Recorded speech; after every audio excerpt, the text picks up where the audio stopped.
All Hit Radio.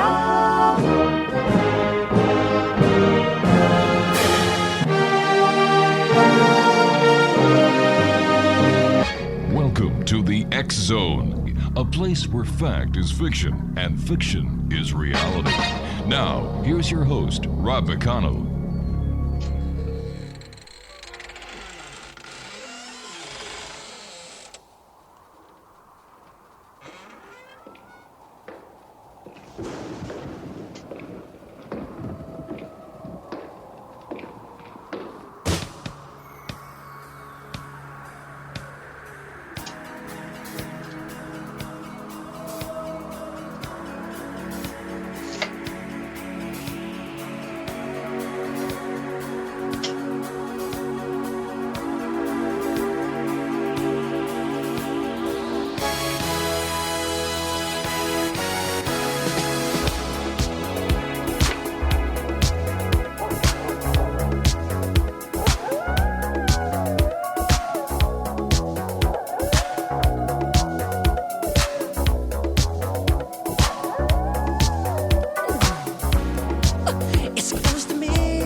Welcome back to the X Zone, everyone. Wow, we are less than 24 hours away from Halloween night. I guess this is the first Halloween that kids are going to be able to go out since the COVID. Going back now, what, a year and a half, 2 years, Craig? Wow. You're listening to us on the X Zone Broadcast Network, Talkstar Radio Network, Mutual Broadcast Network, and Classic 1220 CFAJ.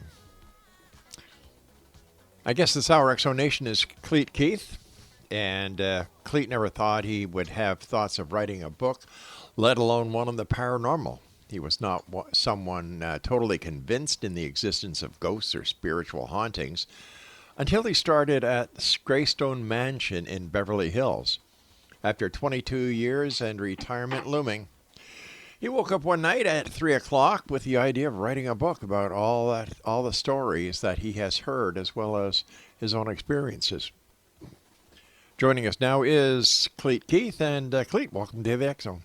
Hey, Rob. Thanks for having me. Tell us a little bit about Greystone. It sounds like something out of Batman. Well, it is an amazing location. It's literally right in the middle, the upper section of Beverly Hills. If you drive by it today, you'd think it's somebody's mansion up on the hill, but it was built back in 1927, and you'd have no idea that it's unoccupied now. It's a park for the city of Beverly Hills, but it still has this aura of it's creepy looking. In the day, it's not so bad. At night, it gets worse and worse as it goes. How haunted is it? It's beyond haunted. And those who are in the paranormal field know about this place. Everybody's aware of it.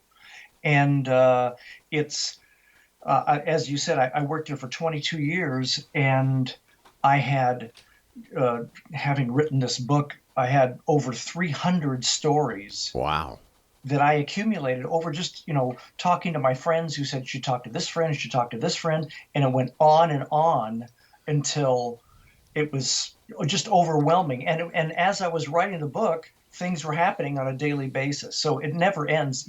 I'm no longer there, but I get calls from the rangers that are saying, you're not going to believe what happened today. So it's still happening. What is the history of the mansion?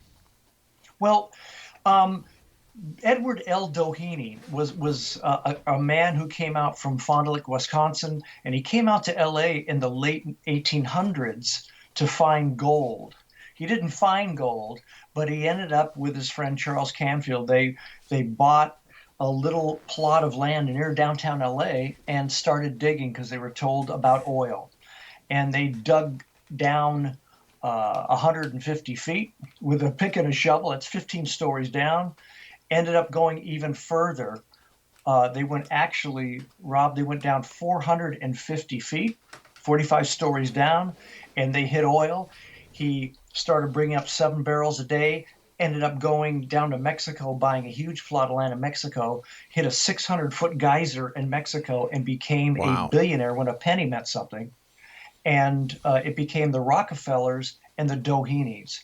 And he went and bought 429 acres in Beverly Hills in that area.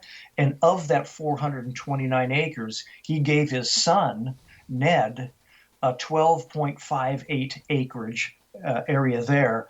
And that's where Ned built Greystone. Have you always had a fascination with the paranormal? Have you always been a believer? No, no, and it's really strange how I ended up involved with this. There were a couple things when I was younger that happened to my mom and dad, to myself at one point, which I still had a hard time believing it was paranormal.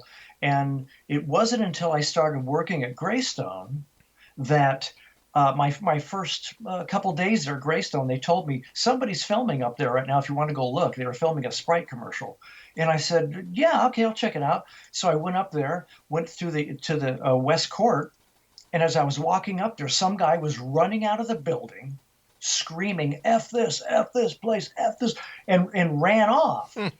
And I was like, I went up to the ranger who was became a great friend of mine, Ranger Clark, and I said, "What was that all about?" And they had been treating that house so horribly by dropping things on the marble floor, drilling into the wood, painting things that shouldn't have been painted. They were disrespecting that home.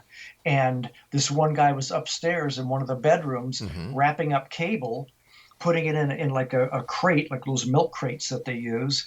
And he wrapped up the cable, threw it in the crate, pushed that crate over, started on another one. And he looked over, and that crate that he just put the cable in went across the room, all the way across the room by itself.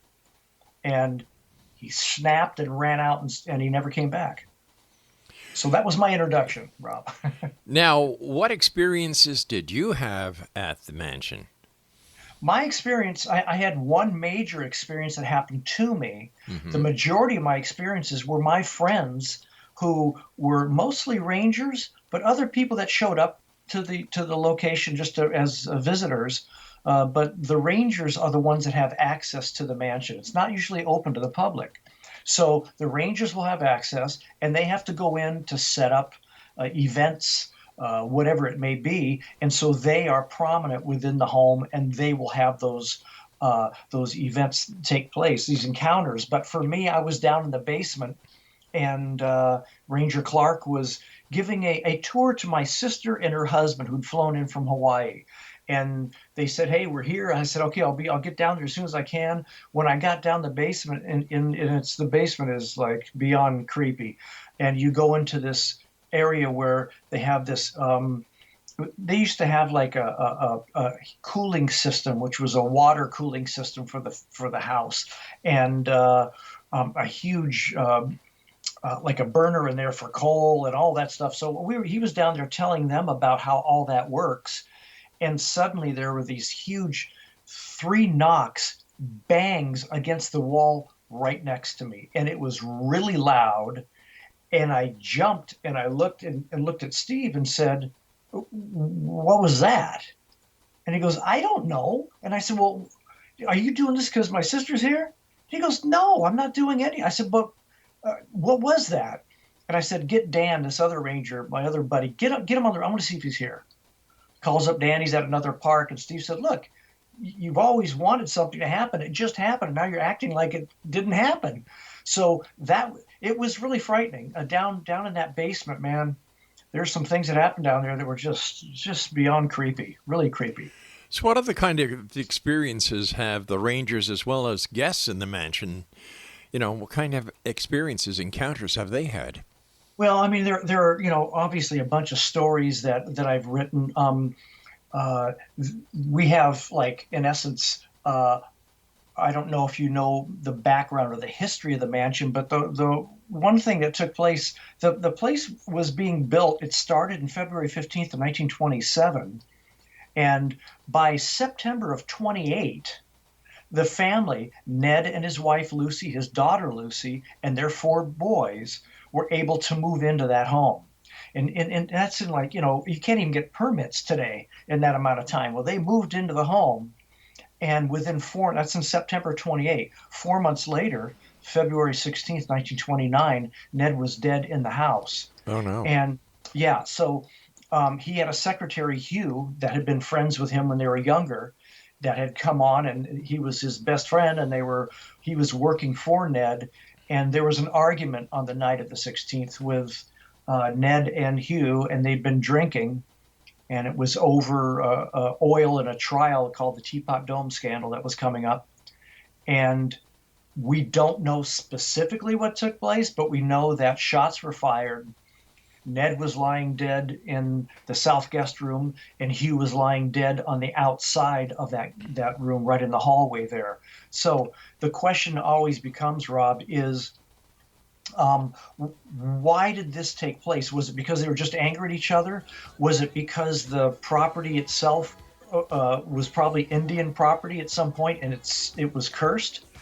It was Mexican land at one point. Was there something placed on the land at that time? And the other thing is... All right, we're going to have a bit of a cliffhanger. I do have to take my first break at this time, Cleet. Okay. All right, Exonation, Cleet Keith is our guest. He is the author of Ghost of Greystone, Beverly Hills. His website is ghostsofgreystone.com, and we'll both be back on the other side of this break as the X Zone continues, right here from our broadcast center and studios in Crystal Beach, Ontario, Canada. Happy Halloween, everyone.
And welcome back, everyone. Cleet Keith is our guest, and we're talking about his new book, Ghosts of Greystone, Beverly Hills. And his website is ghostsofgreystone.com. All right, so continue, please. We had a bit of a cliffhanger here. Okay, so the question becomes, what caused that murder that night? And having that murder take place, did that murder open a portal within the home? Because the house has a portal, and a portal basically being a highway for ghosts to come in and go. And I had 2 great psychics had been in over the years. One was Peter James, was his name, and well-known psychic. And he had come into the home to talk to us, and he pointed up to this one corner and said, "Oh my God, do you know that you have a portal here?" We said, had no idea. No, but there was always a lot of activity up in that corner of that room. And then about 15 years later, Chris Fleming, who's another psychic on all the shows and stuff, he came in, and he walked in, and he looked up at the same corner and said, "Do you know you have a portal in here?" I went, "We've been told that by Peter James." So did that open up a portal? Did the anger and the aggression and the gunfire and the murder, did that open up a specific portal that has now allowed spirits to come and go? Because there are quite a few spirits in the home. So would you say that these spirits are an asset to the publicity and to people wanting to come to the manor now because it is so-called haunted? Well, the trick is the city does not want people to look at it as a haunted mansion. It's really, because the city has it, and it's a venue. It's an event venue home. So they do weddings there. They do corporate events. They have all different types. They've done a design show and a car show. They did all these things there. And the last thing they wanted was for people to know that it's haunted, because they were afraid that people would turn it down, that they wouldn't want to come there. I think, honestly, Rob, having worked there, and with people come up to check out the place, they have two questions usually for me. The first question, it's not about like, oh, I see the architecture is early 18th century Gothic. It's never that. It's like, is this place haunted? And where are the restrooms? Those are the only two questions that I will be asked. And I was told not to say it's haunted, but if they ask me, I would take them aside and say, you have no idea. This place is nuts. So, does the city allow ghost investigators to come in and do that thing they do, or is that taboo That's a within good question. Yeah. Yeah, we had many calls. In fact, they used to turn them over to me and say, "Hey, Ghost Hunters wants to come in and all this stuff." The city would not allow it. Never, still haven't. And I got to the point where I contacted Dead Files because I wanted them to come in, because Amy Allen is like extremely gifted, and I wanted her to pick up and see what happened that night, because we still don't know. And I sent it out to them, and on a Facebook, they got back to me, and they called me up, and I said, look, I'm not going to tell you where it is in Beverly Hills, but it's a very haunted location. And she says, Greystone? And I go, yeah, okay. Yes, it is Greystone. And she said, let me get back to you. They got back to me and said, we would actually like to do a show there. I said, okay. I went to my boss at that time and said, look, we can find out what's going on by bringing them in. And he said, nope, not doing it. Because there were still, I think, two of the original kids that lived there were still alive. They were in their 80s, and one was almost 90. But they didn't want anybody coming in while they were still alive. So, has that changed since that time? No, I don't think so. I mean, I'm not there now. I retired and got out of there. But all my friends work there, so I've talked to them, and they say, no, it's not. That probably won't change, Rob. It'll never change unless a whole new crew comes in and years have gone by and it's in the background. They go, okay, we'll do a show. But part of the problem also is you can't shoot past 10 o'clock at night within the city of Beverly Hills unless you get a permit and everything, which is really difficult to get, because there are people that live around Greystone that pay gazillions in taxes, and they say, we want it quiet. We don't want cameras Sure. or filming past 10 o'clock. And that's what is upholded for the city. Well, you really can't blame them, can you? No, not at all. I mean, it's like they have all, I mean, the guy who lives next door, I won't say who he is, but, he basically, it used to be Kenny Rogers' home, and then Marvin Davis's home, and he bought it as a fixer-upper for $42 million. Mm-hmm. So that's the kind of money that's being put out there, and they want their place the way they want it. But let me ask you this: if this place is so haunted, and this is something I can't understand when I have paranormal investigators on. If a place is haunted, should they not be able to do an investigation during the day as well as the night? I don't buy the fact that all these things only happen at night. I think that when I hear that from a so-called paranormal investigator, I know that they're not legitimate. Mm-hmm. So why couldn't they film during the day? They could.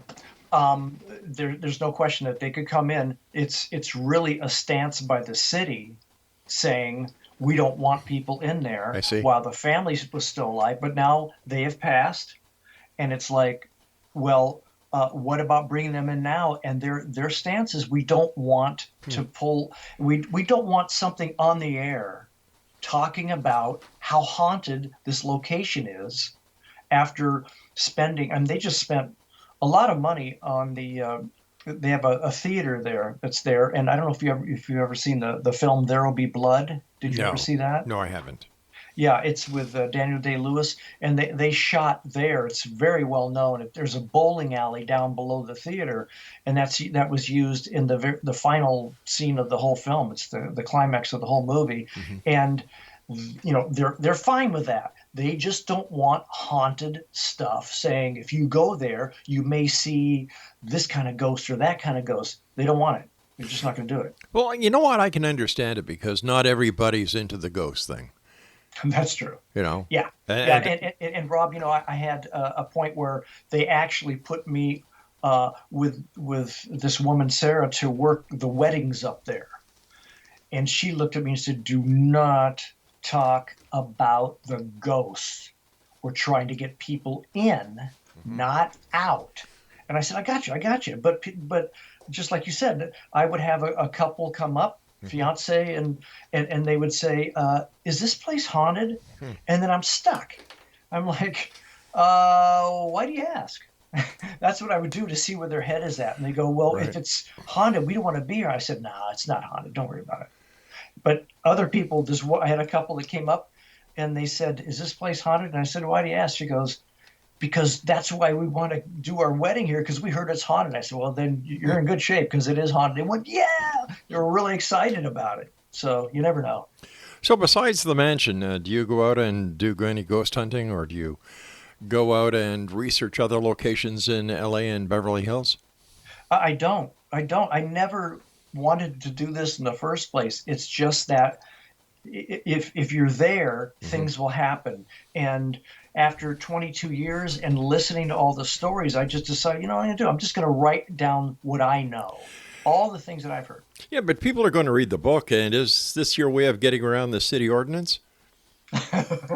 Well, Rob, what happened was when I started doing this, everybody's saying, how are you going to get away with this? Yeah. I mean, and I said, look, anybody, Rob, you could go visit the mansion and get some ideas of something and write a book about what you feel about the mansion. They can't stop you on that.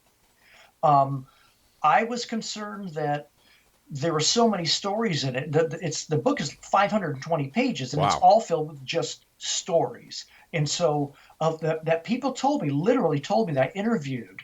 And so my concern was, is the city going to say, "Why are you doing this?" Now, I was working at the time for the city, so I thought they're going to can me. And what I did was I ended up going to the city manager because I had heard that he had a story that happened down in the basement. Mm-hmm. And I got him to talk, and I put him in the book so that I kind of protected myself. A horrible thing, but I kind of protected myself because I wanted to make sure that I could do the book and not have them come after me. Makes sense. You and I have to take our news break at the bottom of the hour, so please stand by, Cleet. Exo Nation, Cleet Keith is our special guest this hour. He's the author of Ghosts of Greystone, Beverly Hills. His website, www.ghostsofgreystone.com. And we'll be back on the other side as the X Zone continues on the Talkstar Radio Network, Mutual Broadcast Network, X Zone Broadcast Network, and on Classics 1220 CFAJ in St. Catharines, Ontario, Canada. I'm Rob McConnell. Whatever you do, don't go away.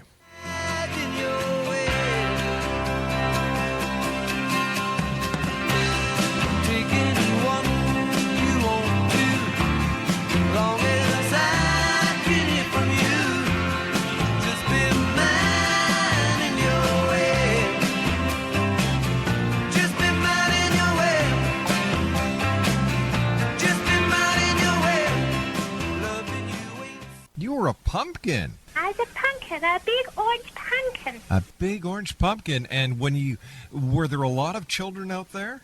Not so much. No. Did you get a lot of candy? Yeah, I got a lot of candy. Mommy's eating all the chocolate bars. Well, tell Mommy that's your candy, honey. Okay. Tell her. Stop eating all my chocolate bars, Mommy. Daddy's sick.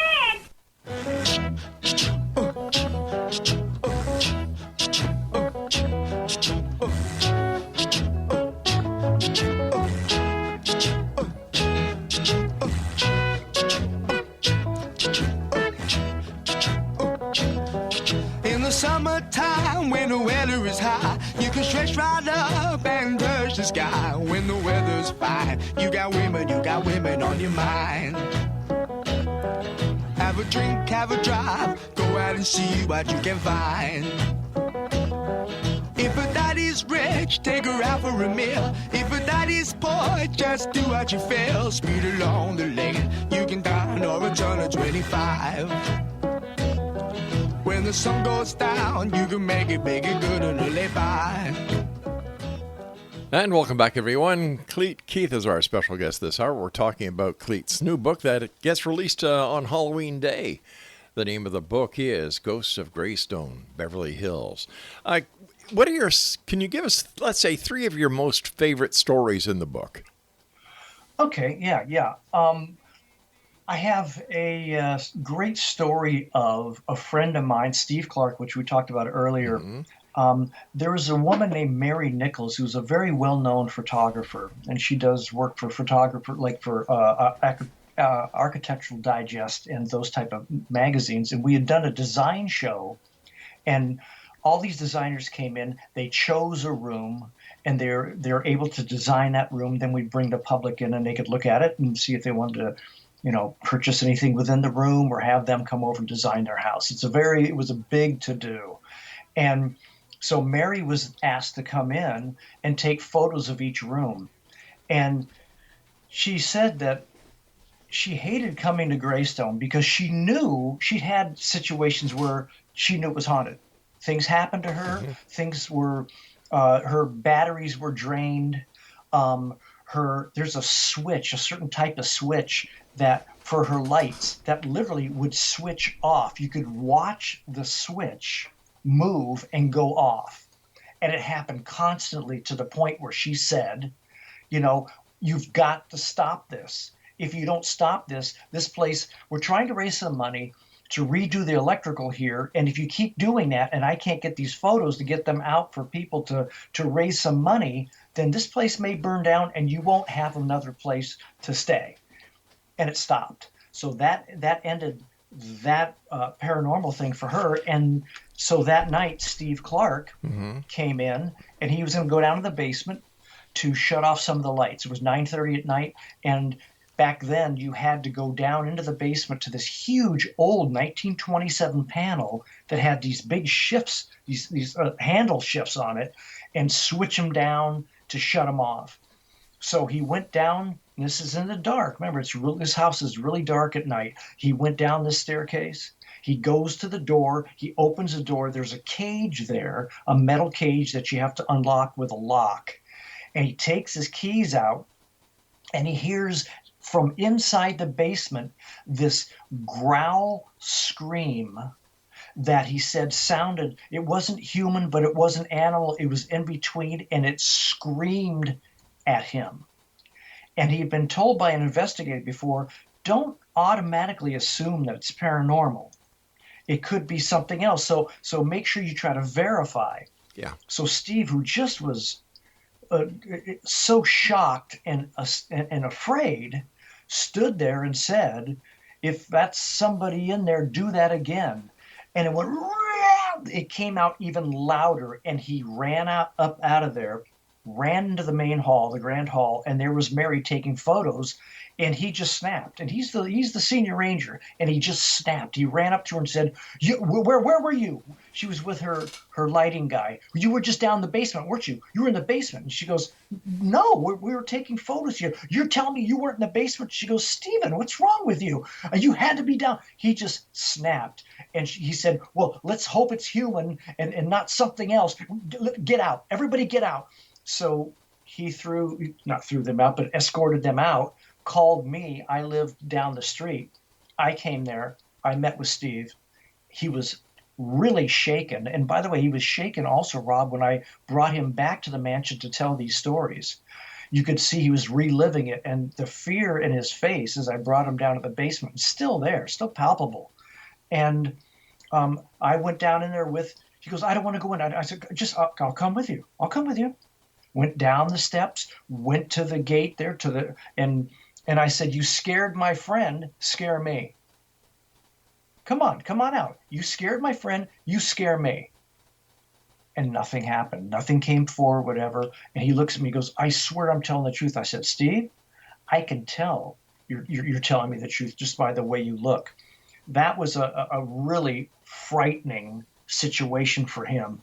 And we have a woman in there, not a woman, a girl in there, Rob, that one day I was overseeing the film crew that came in to do a movie, and this woman broke away from the crew and came over to me, and she had her eyes were really wide, and I go, uh-oh, something's wrong here.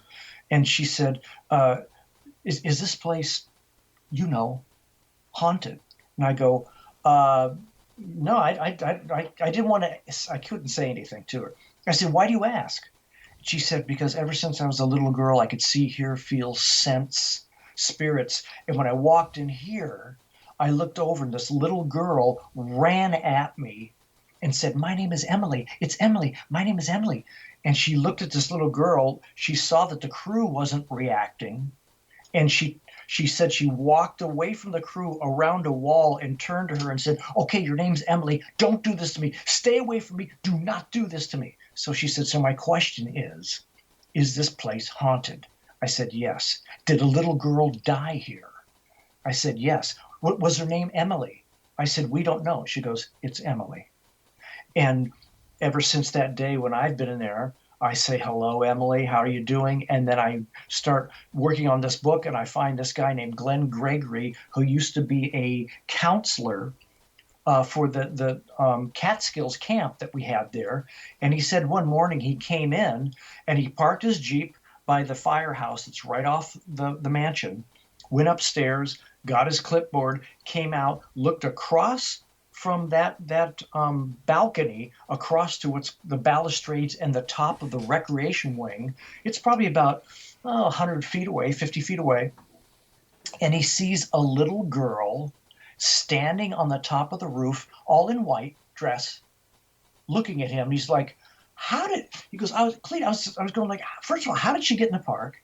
Secondly, where are her parents? Third, what was she doing on the roof? So he looks at her and goes, hey, oh, jeez. And as he starts to walk down the stairs from the balcony, he turns back and looks at her. She climbs the balustrades and jumps off. And in essence, would have landed in the courtyard. This is way up there. And he snapped and flipped and just went, oh my God, ran down the stairs, ran over into the courtyard looking for her, freaking out. And some of the other counselors showed up. He goes, go, she must be around the other side of the house. Go over there. You go over there and check. They went everywhere, and they all looked at her and go, there's nobody here. And he goes like, how? He goes, and Clete, maybe I just thought all that up. Maybe that never happened. And I said, Glenn, do you remember what she was wearing? He goes, yeah, it was a white dress. I said, right there, you didn't make it up. You remember it. It happened. And he ended up telling me of another woman who was a counselor there as well, who was with the same balcony up there about a month later with some kids who were painting and coloring up there. And she goes inside the office there, and the kids start screaming. And she said, I was a lifeguard, so I know what that scream is. And I ran out, and all these kids suddenly stopped screaming and just stared at her. And she goes like, what? What? And the one kid looks over and points to the roof of the rec wing and said, there was a girl in white and she jumped. So that validated Glenn's story. Mm-hmm. And that little girl, Emily, has been seen by several rangers, by a guy who was delivering flowers for an event. He said, you got a little girl running around here. We go, in our heads, we go, that's impossible. He must have seen Emily. The place is closed. So she is well known through that. And I even had a conversation with her, Rob, where I left a camera inside the house that I was able to access from my apartment here. And I went on that camera and I left, you know how you can leave a flashlight? Yeah. That's barely off. And I had that on the floor, and I was speaking through from my iPad here in my apartment through that mansion.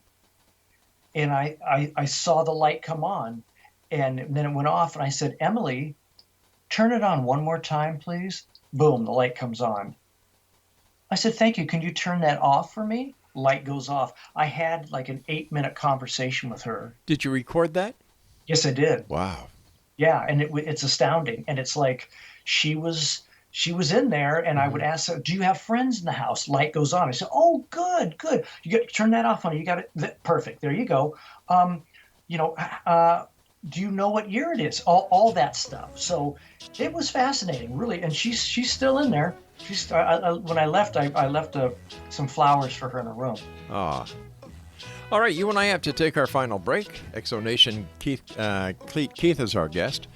And if you'd like to find out more about this great book that is just being released tomorrow on Halloween, visit ghostsofgreystone.com. That's ghostsofgreystone.com. We'll be back as we wrap up this hour, just on the other side of this break. If a daddy's rich, take her out for a meal. If a daddy's poor, just do what you feel. Speed along the lane, you can dine or a ton of 25.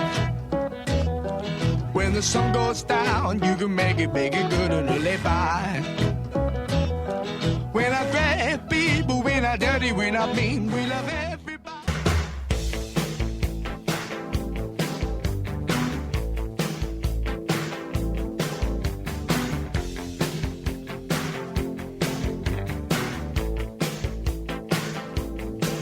She's so very nice. You should break the ice. Let her know that she's on your mind. What you trying to hide when you know inside she's the best thing you'll ever find. Oh, can't you see it? Don't you think she's feeling the same? Oh, I guarantee it. She's the one that's calling your name.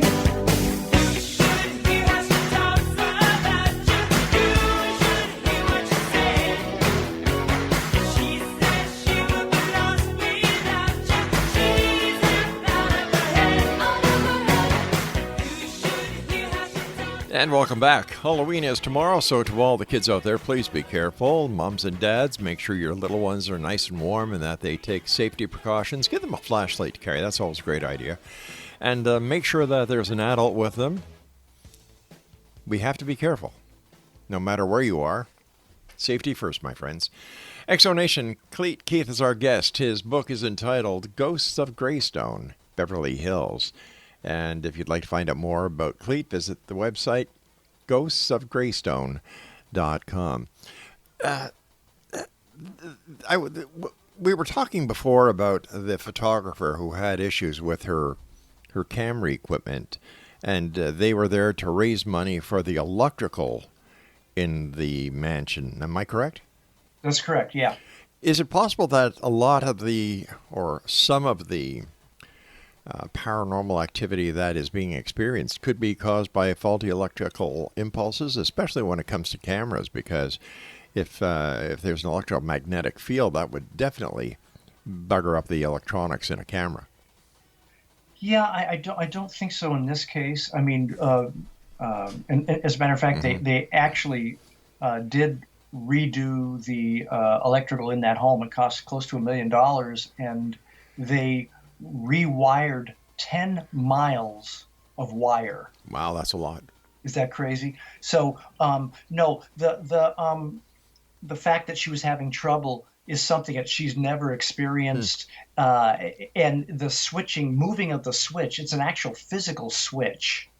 I wish I could show you. I had photos of this type of switch that she sent me, but it's a hard one to do. It's a switch that you have to, with your thumb, press it down and flick it over, and that was moving. So that has nothing to do with electric. That it was just moving. The draining of the batteries is a known factor for spirits trying to get some energy, and they will drain your batteries and use it. And not long after having drained her batteries, that's when Steve heard the growl in the basement. But electromagnetic fields will also drain batteries. And do they? Yeah. So I try to rationalize reality from psychosis or people who just add one and one together and they get two, where if they added one and one together, sometimes it would be 2.5 and so on. Something I have an issue with is how can something that cannot be seen, has no mass, can flick a switch physically? I don't know.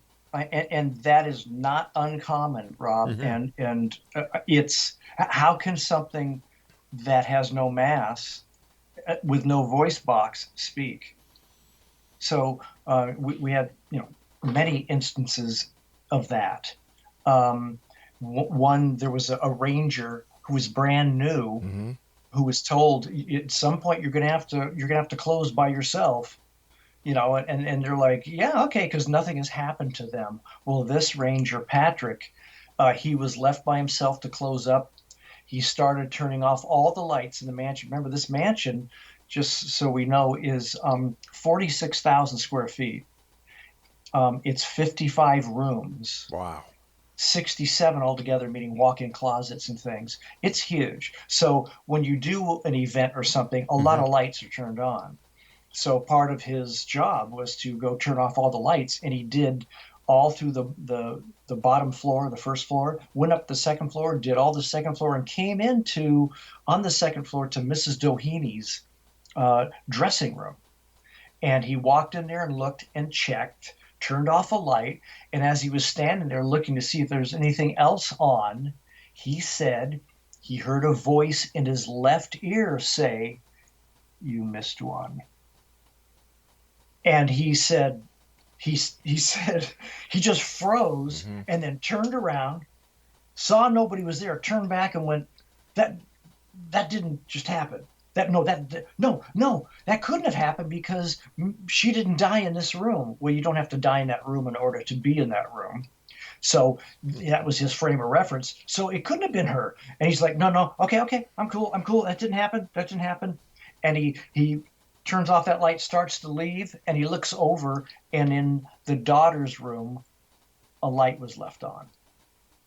So that tripped him out, and I said, honestly, Patrick, not to freak you out anymore, but imagine she must have been with you that whole time walking through the house to know that you missed one.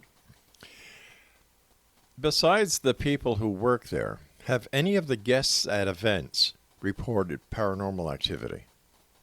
Yes. So again, during events and things there, I've had people come up to me, and this one guy said he was grabbed, he was touched. I had done, it's kind of what you're talking about, but I had done tours there before of just people that would come in.